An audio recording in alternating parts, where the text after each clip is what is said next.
اور پھر تہذیب و تاریخ مدینتی دمشق وہ 7 جلدوں میں، تو وہ انشاءاللہ بات آگے آ رہی ہے۔ تو یہ اصل کتاب اس وقت 80 جلدوں پر مشتمل ہے۔ مصنف چونکہ محدث ہیں،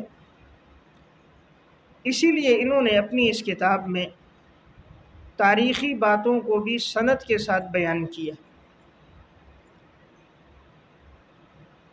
ورنہ عموماً مورخین سند کا اہتمام نہیں کرتے، لیکن انہوں نے جو بات بھی بیان کی اسے پوری تفصیلی سند کے ساتھ بیان کیا۔ اسی طرح احادیث اور روایات کو بھی سند سے بیان کیا۔ تو چونکہ ان کے اور دور نبوت کے درمیان بڑا فاصلہ ہے کہ 571 میں ان کی وفات ہے، تو اس وجہ سے سندیں طویل ہو گئیں اور کتاب کی ضخامت بڑھ گئی، یعنی کتاب جو 80 جلدوں تک چلی گئی، تو اگر ایک حدیث کو وہ نقل کر رہے ہیں تو اب درمیان میں 500 سال کے عرصے کی پوری سند لائیں گے تو وہ 5-6 سطروں میں آئے گی۔ اسی طرح محدثین ایک ایک بات کی کئی سندیں لاتے ہیں، اور بعض جگہ تکرار بھی ہوتا ہے، تو سندوں کے تکرار کی وجہ سے اور سندوں کی طوالت کی وجہ سے یہ کتاب طویل ہو کر 80 جلدوں میں آ گئی، ورنہ اسی کا اختصار حذف اسانید اور تکرار کے ساتھ وہ 29 جلدوں میں، ورنہ اسی کا اختصار جو حذف اسانید اور تکرار کے ساتھ ہے وہ کل 29 جلدوں میں ہے، یعنی گویا 51 جلدیں کم ہو گئی۔ تو اس سے پتہ چلا کہ اس میں زیادہ تر بات اسناد اور ان کا تکرار ہے۔ اس کے شروع میں انہوں نے سب سے پہلے شام کی فضیلت کے بارے میں روایات اور آثار ذکر کی، شام اور دمشق، چونکہ دمشق شام ہی میں ہے تو اس بارے میں جو روایتیں ہیں، آثار ہیں، صحابہ تابعین کے اقوال ہیں، وہ انہوں نے بیان کی۔ پھر آپ صلی اللہ علیہ وسلم کی سیرت بیان کی، اور پھر خلفائے راشدین کا تذکرہ کیا۔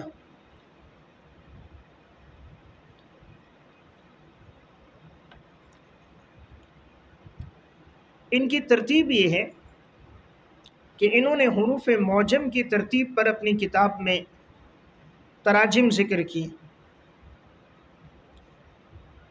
البتہ انہوں نے آغاز جو کیا ہے وہ احمد نام کے راویوں سے کیا ہے،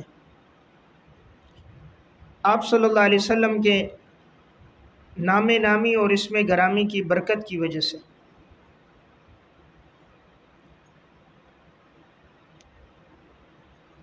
یاد رہے کہ اس میں صرف دمشق میں آنے والوں کے حالات نہیں ہیں، بلکہ شام کے جتنے بھی شہر ہیں، شام کے جتنے بھی شہر ہیں ان میں بھی اگر کوئی آیا ہے یا پیدا ہوا ہے یا وہاں سے گزرا ہے یا وہاں کی سکونت اختیار کی ہے، ان کے بھی احوال ہیں۔ تو یہ جو نام ہے نا، یہ پوری اس شہر کا احاطہ نہیں کر رہا، نام سے تو پتہ چل رہا صرف دمشق والوں کا ذکر ہے، حالانکہ دمشق کے علاوہ بھی جو لوگ شام میں آئے ان سب کا بھی ذکر ہے۔ تو اس سے معلوم ہوا کہ نام جو ہے وہ دمشق کے تمام شہروں کا استیعاب نہیں کر رہا۔ اب دمشق شاید انہوں نے نام اس لیے رکھا کہ یہ مشہور شہر تھا، دارالخلافہ تھا،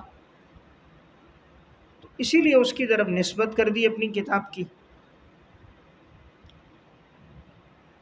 انہوں نے جب شام کے فضائل بیان کیے تو وہیں شام کی فتوحات،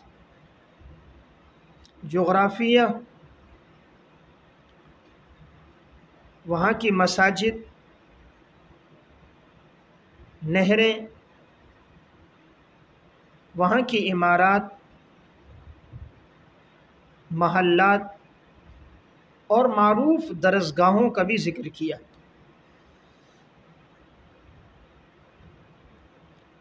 انہوں نے جو تراجم لکھے ہیں اس میں صرف محدثین کے تراجم نہیں ہیں، بلکہ محدثین بھی ہیں، علماء بھی ہیں، شعراء بھی ہیں، صرفیین بھی ہیں، اس میں نحوی علماء بھی ہیں، صحابہ اکرام کے تراجم بھی ہیں، تابعین کے بھی ہیں، تبع تابعین کے بھی ہیں، اور خلفائے راشدین کے تو تفصیلاً ہیں۔ تو یہ کتاب اس اعتبار سے مراجع میں شمار ہوتی ہے کہ اس میں سند کے ساتھ بات کا ذکر ہوتا ہے۔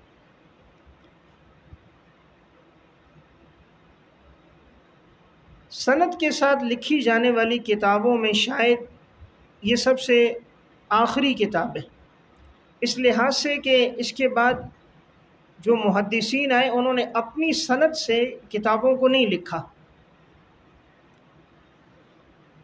ان کے بعد آنے والوں نے روایتوں کو سیاہ ستہ سے جمع کیا، دیگر جن کتابوں میں حدیثیں ہیں ان سے ان حدیثوں کو لے کر ان کا حوالہ دے دیا، اپنی اپنی سند سے پوری 600 سال کی سند انہوں نے بیان نہیں کی۔ کہیں ایک آدھ راوی کے ترجمے میں تو کر لیتے ہیں، لیکن پوری کتاب کا التزام، استیعاب اور احاطہ ان کے بعد نہیں کیا۔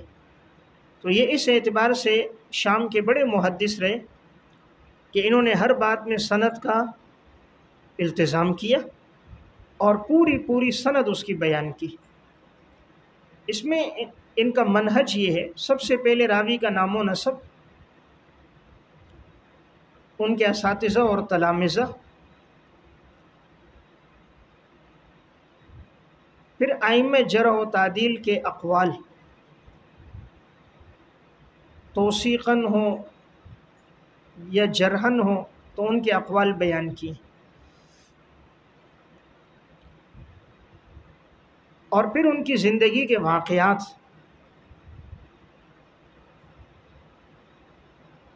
اس میں مشاہدہ یہ ہوا کہ بہت سارے اہم واقعات اس کتاب میں ملتے ہیں۔ اب حضرت ابوبکر صدیق رضی اللہ تعالیٰ عنہ کے حالات میں جب خلیفہ اول کی باتیں، اس طرح خلیفہ دوم، خلیفہ سوم، اور ابھی عنوان چل رہا ہے خلیفہ چہارم، تو اس میں ان کے واقعات بہت زیادہ ملتے ہیں، سند کے ساتھ لاتے ہیں۔ تو اسی لیے اس کتاب کی طرف اکثر لوگوں کی توجہ نہیں رہتی، ورنہ تراجم میں اور واقعات کے تذکرے میں ان کی زندگی کے اخلاص و للہیت کے اس کتاب میں بہت زیادہ مواد ملتا ہے۔ مثلاً آپ عبداللہ ابن عباس کے حالات پڑھیں، اور یا حضرت امیر معاویہ کے، حضرت اویس قرنی کے، یہ شام میں آنے والے دیگر محدثین کے، تو آپ کو تفصیلی سب چیزیں ملیں گی۔ پہلے تو یہ کتاب طبع نہیں تھی، اس لیے اس کے حوالے کم آتے تھے، لیکن اب چونکہ یہ کتاب طبع ہو چکی ہے، اسی لیے اس کو اپنے مطالعے میں ضرور رکھنا چاہیے۔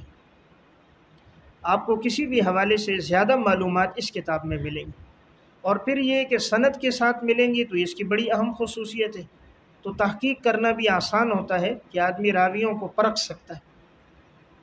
اس کتاب کے آخر میں اس کی 6 جلدوں میں فہرست ہے، اس فہرست کے ذریعے سے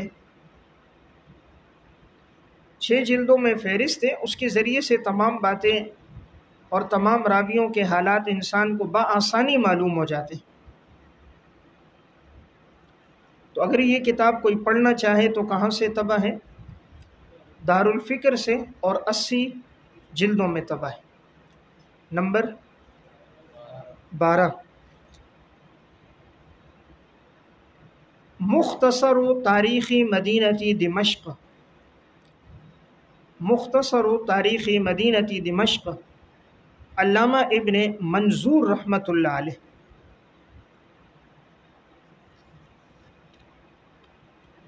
متوفی 711 ہجری۔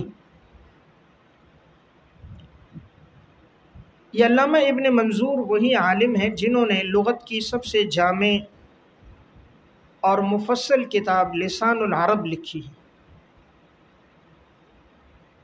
تو یہ اپنے دور کے بڑے لغوی، نحوی اور مورخ گزرے۔ انہوں نے 80 جلدوں کا اختصار کر دیا 29 جلدوں میں۔ تو یہ تاریخ مدینہ دمشق کا اختصار ہے۔ اب اختصار اس طرح ہے کہ انہوں نے سندوں کو حذف کر دیا، مقررات کو حذف کر دیا۔ اس طرح بعض وہ تراجم جن کی انہیں ضرورت محسوس نہیں ہوئی ان کو بھی ہٹا دیا۔ جو غیر معروف علماء تھے، غیر معروف لوگ تھے، جن کا تذکرہ کتب رجال حدیث میں نہیں آتا، تو ایسے لوگوں کو انہوں نے حذف کیا۔ خاص طور پہ سندوں کو حذف کیا تو یہ 29 جلدوں میں ہو گئی۔ اس لیے اگر کوئی اختصار سے پڑھے تو اس کتاب کو مطالعے میں رکھے تو سندوں کو پڑھنے میں جو وقت لگتا ہے اس سے وقت بچ جاتا ہے، تو اس کے سامنے مغز آ جائے گا۔ یہ کتاب اس وقت 29 جلدوں میں دارالفکر سے یہ بھی طبع ہے۔ نمبر 13، النجوم الظاہرہ فی تاریخ مصر والقاہرہ، علامہ یوسف بن تغری بردی رحمۃ اللہ علیہ، متوفہ 874 ہجری۔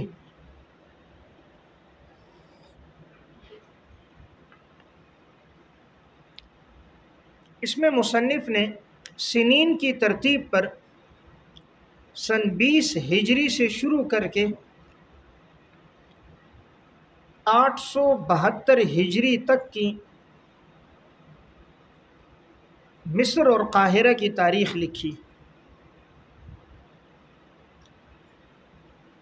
یعنی یہ کتاب صرف مصر اور قاہرہ کے اہل علم، محدثین اور علماء کی سوانح پر مشتمل ہے۔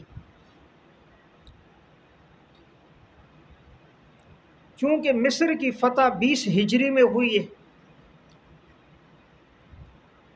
حضرت عمر بن عاص رضی اللہ تعالیٰ عنہ نے کی، تو وہیں سے انہوں نے اپنی کتاب کا آغاز کیا، اور پھر ہر سن ہجری میں پیش آنے والے واقعات بھی لکھے، اور مصر اور قاہرہ میں آنے والے صحابہ، تابعین، تبع تابعین، علماء اور محدثین کا تذکرہ بھی کیا۔ اس کتاب میں صرف علماء کا تذکرہ نہیں ہے، بلکہ وزراء، ادباء، شعراء اور قراء کا تذکرہ بھی ہے۔ یہ کتاب اس وقت 16 جلدوں میں وزارت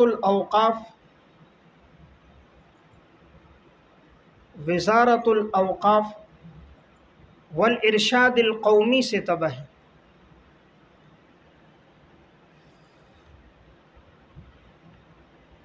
نمبر 14،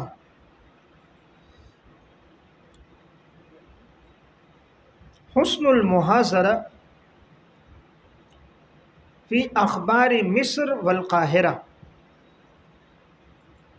حسن المحاضرہ فی اخبار مصر والقاہرہ، علامہ جلال الدین سیوطی رحمۃ اللہ علیہ، متوفہ 911 ہجری۔ علامہ سیوطی رحمہ اللہ نے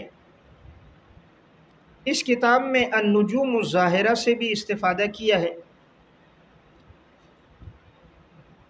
اور ان کی ترتیب یہ ہے کہ انہوں نے سب سے پہلے قرآن کریم کی وہ آیات لکھی جن میں مصر کا تذکرہ ہے،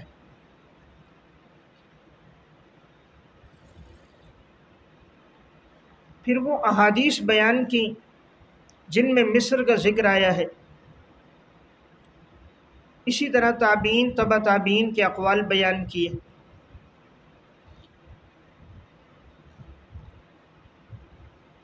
مصر میں آنے والے جتنے صحابہ اکرام ہیں ان کا تذکرہ کیا،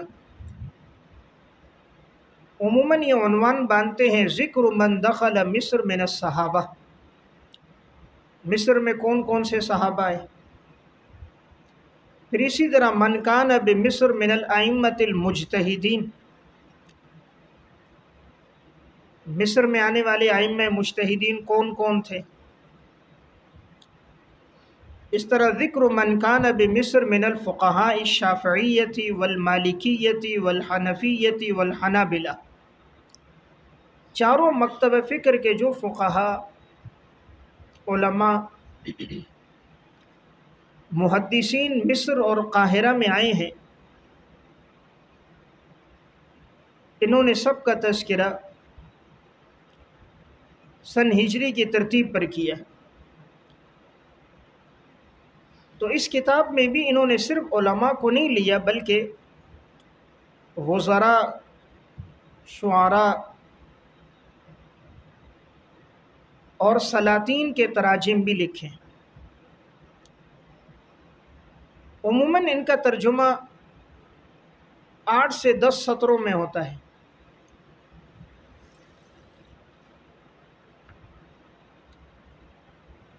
اس کے شروع میں انہوں نے اپنی آپ بیتی بھی لکھی ہے، اپنی زندگی کے احوال اور اپنی تصنیفات کا ذکر بھی کیا ہے. اور یہ بات بھی انہوں نے ذکر کی کہ جب میں بیت اللہ پہنچا اور میں زمزم کا پانی پی رہا تھا تو میں نے یہ دعا کی تھی کہ اللہ تعالیٰ مجھے حدیث میں حافظ ابن حجر رحمۃ اللہ علیہ جیسا مقام دے اور فقہ میں علامہ سراج الدین بلقینی جیسا. حافظ ابن حجر رحمہ اللہ جب گئے تھے بیت اللہ اور یہ زمزم پی رہے تھے، بیت اللہ پہ نظر پڑی تھی، انہوں نے دعا کی تھی کہ یا اللہ مجھے امام ذہبی جیسا حافظہ حدیث اور رجال پہ مہارت دے. تو پھر حافظ فرماتے تھے الحمدللہ میں اپنی مہارت کو ان سے کم نہیں پاتا. اسی طرح علامہ ابن حمام رحمہ اللہ گئے، انہوں نے بھی دعا کی کہ یا اللہ تو مجھے فقہ میں مہارت دے اور خاتمہ بالخیر کر. تو یہ واقعات میں نے ذکر کیے ہیں، سلف صالحین کے ایمان افروز واقعات میں ہیں، اور اسے ذکر کیا ہے علامہ ابن حمام نے فتح القدیر میں، کتاب الحج ہے اور باب الاحرام کے تذکرے میں. تو اس لیے جب آپ کو اللہ تعالیٰ موقع دے حج یا عمرے کا تو جب بیت اللہ پر پہلی نگاہ پڑے تو وہاں آدمی خصوصی دعا کرے. اسی طرح زمزم پیتے وقت وہاں یہ دعا کرنی چاہیے کہ اللہ تعالیٰ قوت حافظے میں اضافہ فرمائے، دین کی خدمت اللہ تعالیٰ لے، خاتمہ بالخیر کرے اور محدثین کی طرح اللہ حافظہ دے. اس موقع پر جو دعا کی جائے قبول ہوتی ہے. تو اس لیے دعا کرنی چاہیے کہ اللہ تعالیٰ فقاہت امام ابو حنیفہ رحمہ اللہ جیسی اور حافظہ اللہ تعالیٰ امام ذہبی حافظ ابن حجر رحمۃ اللہ علیہ جیسا، اور اللہ تعالیٰ حدیث اور طرق میں اور علل میں اللہ تعالیٰ مہارت انسان کو امام بخاری رحمۃ اللہ علیہ، ابو حاتم اور ابو زرع رازی جیسی. تو اللہ تعالیٰ کے خزانے میں تو کوئی کمی نہیں ہے، اس لیے انسان کو مانگنا چاہیے. اب دعائیں تو بہت ساری ہوتی ہیں، انسان کون کون سی دعا کرے. امام صاحب رحمۃ اللہ علیہ کے پاس ایک شخص آیا، کہا حضرت میں جا رہا ہوں لیکن میں کیا ایسی دعا کروں جو بڑی جامع ہو، میری بہت ساری دعائیں ہیں. حضرت نے فرمایا جب نگاہ پڑے تو یہ دعا کرو یا اللہ مجھے مستجاب الدعوات بنا دے. تو پھر جتنی دعائیں کرو گے تو سب قبول ہوں. اور یا آدمی دعا کر لے یا اللہ میں جب تک یہاں موجود ہوں جتنی دعائیں کروں یا اللہ تو میری سب دعاؤں کو قبول فرما. تو یہ دونوں دعائیں بڑی اہم ہیں. خاص طور پہ حافظے کی دعا کرنی چاہیے. عالم کے لیے سب سے اہم چیز اس کا قوت حافظہ ہے. تو اگر حافظے کی نعمت نہ ہو، جو پڑھا بھول گیا تو فائدہ نہیں. تو قوت حافظے کی دعا کرنی چاہیے، اور علم کے ساتھ مناسبت، تعلق، مطالعے میں شغف، کتابوں کے ساتھ لگن، دلچسپی، اس کی دعا کرنی چاہیے. اب سب کچھ بھی ہوتا ہے، دلچسپی نہیں ہوتی، لگن نہیں ہوتی. تو انشاءاللہ اگر یہ دو چیزیں مل جائیں تو انسان کے علم میں بڑی ترقی آ جاتی ہے. تو بہرحال انہوں نے اس کتاب میں اس کا بھی تذکرہ کیا. تو یہ کتاب اس وقت 2 جلدوں میں دار احیاء الکتب العربیہ سے طبع، نمبر 15. تہذیب و تاریخ مدینتی دمشق، تہذیب و تاریخ مدینتی دمشق، علامہ عبد القادر بن بدران رحمۃ اللہ علیہ۔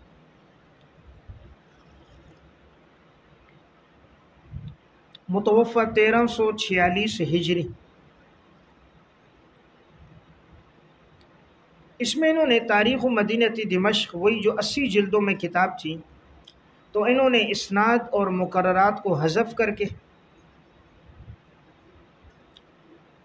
اس کی تنقیح اور تہذیب کی، غیر معروف روات اور اہل علم کے تراجم حذف کیے،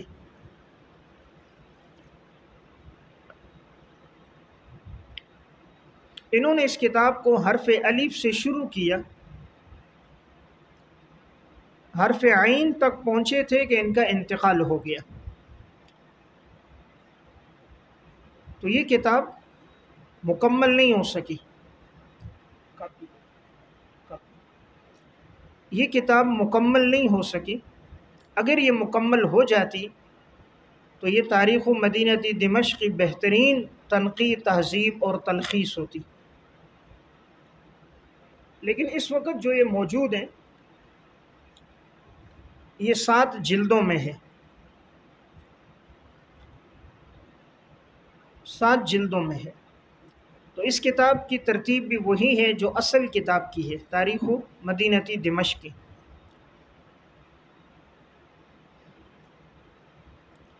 مصنف کی اگر کسی نے سوانح، تصنیفات، تالیفات، حالات پڑھنے ہیں تو ایک کتاب میں نے دیکھی ہے، اس حوالے سے بڑی اہم ہے، تو اگر کوئی ساتھی پڑھنا چاہے تو اس کا نام یہ ہے علامۃ الشام